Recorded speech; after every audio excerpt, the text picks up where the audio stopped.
Hi hello ನಮಸ್ಕಾರ. ಎಲ್ಲರೂ ಹೇಗಿದ್ದೀರಾ? ನಾನಂತೂ ಸಖತ್ತಾಗೇ ಇದ್ದೀನಿ. ನೀವು ಚೆನ್ನಾಗಿದ್ದೀರಾ ಅಂತ ಅಂದ್ಕೊಂಡಿದ್ದೀನಿ. ಕೆಲವೊಬ್ರಿಗೆ ಬುದ್ಧಿ ಹೇಳ್ಬೇಕು. ಎಷ್ಟು ಹೇಳ್ಬೇಕು ಅಂದರೆ ಒಂದು ಸಲ ಹೇಳ್ಬೇಕು, 2 ಸಲ ಹೇಳ್ಬೇಕು. ತಿಳ್ಕೊಳ್ಳಿಲ್ಲ ಅಂದರೆ ಬಿಟ್ಟಾಕ್ಬಿಡ್ಬೇಕು. ಹಾಗೆ ಇವತ್ತು ನಾನು ಸ್ಕೂಟಿ ತೊಗೊಂಡು ಮೈನರ್ ರಿಪೇರಿ ಆಯಿಲ್ ಚೇಂಜ್ ಮಾಡಿಸುವ ಅಂತ ತೊಗೊಂಡು ಹೊಂಟಿದ್ದೆ. ತಿಂಗಳ ಬ್ರೇಕ್ ಟೈಟ್ ಮಾಡಿಸ್ಲಿಲ್ಲ ಅಂದರೆ ಬ್ರೇಕ್ನ ಒಂದ್ಸಲ ಅಮುಕ್ಬೇಕು ಜೋರಾಗಿ. ಅಮುಕ್ಲಿಲ್ಲ ಅಂದರೆ ಹಾರ್ತಾ ಇರ್ತೀವಿ ಹಕ್ಕಿಗಳ ಥರ. ಒಳ್ಳೆ ಹೊರಗಡೆ ಹೋಗುವ ಟೈಮಲ್ಲೇ ಮಳೆ ಸಿಕ್ಕಾಪಟ್ಟೆ ಬರ್ತೈತ್ತು. ಮಳೆ ಬಗ್ಗೆ ಅಂತೂ ಮಾತೇ ಇಲ್ಲ ನಮ್ಮದು. ಹಾಗೆ ನಮ್ಮ ಮೇರೆ ಕಡೆ ಬಂದೆ. ಪೂಜೆ ಎಲ್ಲ ಮುಗಿಸ್ಕೊಂಡು ಪ್ರಸಾದ ಹಂಚಕ್ಕಂತ ರೆಡಿ ಮಾಡಕೊಂತಿದ್ವಿ ಎಲ್ಲ. ಲೈನ್ ಮಾಡ್ರ ಹುಡ್ರೆಲ್ಲ ಲೈನ್ ಮಾಡ್ಬೇಕು. ಲೈನ್ ಕ್ಯೂ ನಿಲ್ರ, ಮಳೆಗೆ ಏನಾಗಲ್ಲ. ಮಕ್ಷೆ ತಿಂದ ಪೋರ್ಸಿ ಕಲ್ಪನಾ ಮೈಮೇಲೆ ಬಂದ್ಲ ಅನ್ಕೊಂಡಿದ್ದೆ. ಕಲ್ಪನಾ ಅಲ್ಲ, ನಾಗವಲ್ಲಿ ಬಂದ್ಬಿಟ್ಟಾಳ ಅವ್ರ ಮೈಮೇಲೆ.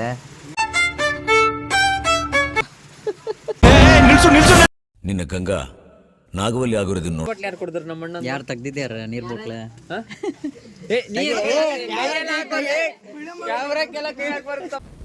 ಎಂಥ ಒಳ್ಳೆ ಮಕ್ಕಳಿಗೆ ಜನ್ಮ ಕೊಟ್ಟೆ. ಒಂದೊಂದು ಮುತ್ತು ಕಡೆ ತಪಸ್ಸು ಮಾಡಿ ಪಡಿಬೇಕಿನ್ನ.